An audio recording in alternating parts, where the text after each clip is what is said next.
రాజన్న సిరిసిల్ల జిల్లాలో రైతు రుణమాఫీ సంబరాలు ఘనంగా జరుగుతున్నాయి. ఒకేసారి 2 లక్షల రుణమాఫీ చేసినందుకు సంతోషం వ్యక్తం చేస్తున్నారు రైతులు. కోనరావుపేట మండలం నిజామాబాద్లో జరిగిన సంబరాల్లో ప్రభుత్వ విప్ ఆది శ్రీనివాస్ పాల్గొన్నారు. కాంగ్రెస్ సర్కార్ రైతుల నేస్తమని ఇచ్చిన హామీలను అమలు చేస్తుందని చెప్పారు. మరిన్ని వివరాలు బాబు యాదవ్ అందిస్తారు. కోనరావుపేట మండలం నిజామాబాద్ గ్రామంలో ఉన్నాము. ఇక్కడ రైతులు చాలా సంతోషంగా వ్యక్తం చేస్తున్నారు. వారిని అడిగి తెలుసుకుందాం రుణమాఫీ పట్ల ఎట్లా అనుకుంటున్నారని చెప్పేసి. దేశ చరిత్రలో తెలంగాణ ఈరోజు ఒక మోడల్ దేశానికి కాబోతుంది. సంచలనాత్మకమైనటువంటి ఒక నిర్ణయం, సాహసోపేతమైన నిర్ణయం, చారిత్రాత్మకమైన నిర్ణయం.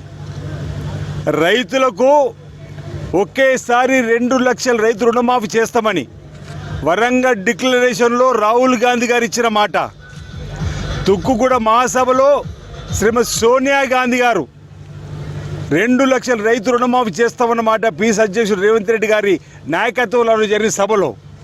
దానికి అనుగుణంగా గాంధీ కుటుంబం ఇచ్చిన మాట తప్పదని ప్రత్యేక తెలంగాణ రాష్ట్రం వచ్చింది. అదేవిధంగా తెలంగాణ రైతాంగం ఇచ్చిన మాటకు కట్టుబడి ముందుకు పోవాలని చెప్పని ఈనాడు ₹1,00,000 లోపు ఉన్నటువంటి రైతులందరికీ ఏకకాలంలో సుమారు 7,000 కోట్ల రూపాయలు రుణమాఫీ చేస్తుంది రేవంత్ రెడ్డి గారు ముఖ్యమంత్రి నాయకత్వంలో, డిప్యూటీ సీఎం ఈరోజు బట్టి విక్రమన్ నాయకత్వంలో.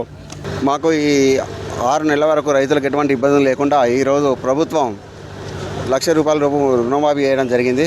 దానివల్ల వ్యవసాయదారులకు మా అందరికీ ఎంతో ఉపయోగపడుతుంది. ఈ ప్రాంతంలో అనేక కుటుంబాలు వ్యవసాయం మీద ఆధారపడతాయి. దీన్ని రైతులందరూ హర్షిస్తున్నారు. గత రాజశేఖర రెడ్డి గారు చేసినది ఈరోజు గుర్తు చేసుకుంటున్నారు రేవంత్ రెడ్డి గారు చేసిన దాన్ని. కాబట్టి దీని రైతులందరూ సంతోషంగా ఉన్నారు. దానికి ఇలా ధన్యవాదంగా కృతజ్ఞతలు చేస్తున్నాం. మేము ఏం పంటలు వేస్తున్నప్పుడు వరి పంటలు, పత్తి పంటలు ఇవే ముఖ్యమైనవి వేస్తున్నాం. ఇప్పుడు కాంగ్రెస్ ప్రభుత్వం వచ్చి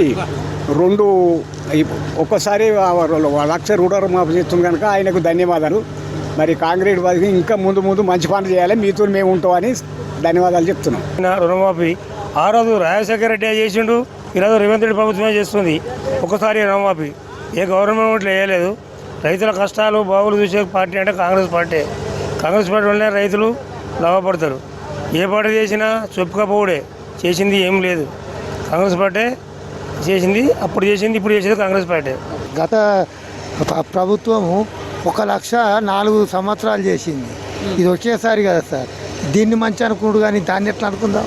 ఏం చెప్పదలుచుకున్నాం ప్రభుత్వానికి? కృతజ్ఞతలు చెప్పాలి సార్. ఏం పేరు బాబు నీ పేరు? నా పేరు నరసింహారెడ్డి. ఎట్లా అనిపిస్తుంది? ప్రభుత్వం బాగా మంచిగా అనిపిస్తుంది, పాలన మంచిగా ఉంది.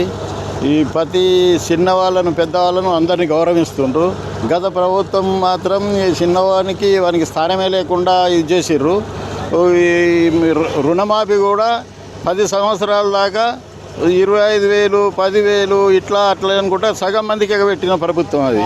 ఇది ఏకీకాలంలో ఈ 1,00,000 నుంచి 2 లక్షల దాకా రుణమాఫీ చేస్తున్నారంటే రైతులకు చాలా సంతోషమైన విషయం. రైతులను ఆదుకునే ప్రభుత్వం అంటే ఇదే కనిపిస్తుంది. ఇప్పుడు ఇన్ని రోజులు అయితే నాకు ఏ ప్రభుత్వం కనిపించాలి. అంటే కాంగ్రెస్ ప్రభుత్వం అధికారంలోకి వచ్చి ఇచ్చిన మాటలు నెరవేరుస్తామని చెప్తున్నారు. ఇప్పుడు చాలా నెరవేరుస్తున్నారు. దాన్ని ఏ కోణంలో చూస్తారు? ఇట్లా చాలా మంచిగా చూస్తాం. ఈ మంచి పాలన జరిగితే మళ్ళా కూడా ఆ ప్రభుత్వానికే మేము అందరం సాధిగా బలపరుస్తాం. ఏడాది గడవక ముందే ఇచ్చిన మాట ప్రకారం రైతు రుణమాఫీ చేసినందుకు ప్రభుత్వానికి ధన్యవాదాలు చెప్తున్నారు ఇక రైతులు. కెమెరా పర్సన్ శ్రీనివాస్తో బాబు యాదవ్, V6 న్యూస్, నిజామాబాద్ గ్రామం నుండి. తొలి విడత పంట రుణమాఫీ అమలు చేయడంతో యాదాద్రి భువనగిరి జిల్లా వలిగొండలో కాంగ్రెస్ శ్రేణులు ఘనంగా సంబరాలు జరుపుకున్నారు. సీఎం రేవంత్ రెడ్డి చిత్రపటానికి పాలాభిషేకం చేసి రైతులకు శుభాకాంక్షలు తెలిపారు. ఎమ్మెల్యే కుంభం అనిల్ కుమార్ రెడ్డి ఇచ్చిన హామీని నెరవేర్చిన సందర్భంగా రైతులతో కలిసి డ్యాన్సులు చేస్తూ సంబరాలు చేసుకున్నారు. ఎమ్మెల్యే కుంభం అనిల్